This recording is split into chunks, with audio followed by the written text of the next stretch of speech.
அது மட்டுமல்ல, அவன் வந்த நோக்கம் அன்னைக்கு அவனுக்கு நிறைவேற. அவன் வந்தது அவனோட வாழ்க்கையில ஒரு சின்ன பிரச்சனை, எதிர்காலத்தை குறித்து ஒரு பிரச்சனை, வேற ஒண்ணும் இல்லை. எதிர்காலத்தை என்ன செய்ய போறோம் என்ற மன உளைச்சல்ல இருந்தான். ஆண்டோட கிருபையினால அன்னைக்கு எனக்கு இந்த வெளிப்பாடுகளும் இல்லை. நான் ஜெபம் பண்ணி அனுப்பிட்டு ஒரு 3 நாட்கள் கழித்து அதுக்காக ஜபிக்கிற பொழுது ஆண்டவர் ஒரு காரியத்தை அவனுக்கு எனக்கு ஒரு சத்தம் எனக்கு வந்தது. SBI ட்ரை பண்ண சொல்லு அப்படிங்கிற ஒரு சத்தம் வந்தது. நான் உடனே அவனுக்கு சொன்னேன், எப்பா நீங்க SBI ட்ரை பண்ணி பாரு, உனக்கு SBI பேங்க்ல வேலை கிடைக்குது. ஷாக் ஆயிட்டான். என்னன்னு கேட்டா, அவன் 6 மாசத்துக்கு முன்னாலே இந்த பேங்கிங் எக்ஸாம் படிச்சிருந்திருக்கான் போல, எனக்கு தெரியாது.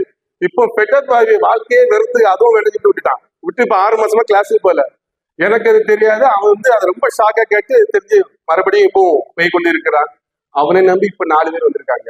அவன் சொல்லி 4 ஆண்டவர் அறியாதவங்க வராங்க, வந்து ஜெபம் பண்ணிட்டு போறாங்க. எனக்கு கடந்த ஒரு 2 வாரமாக இருக்கிற சந்தோஷம்.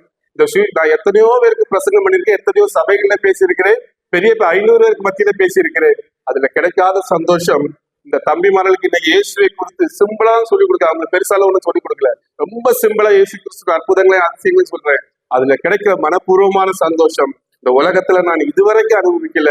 சாட்சியாக சொல்லி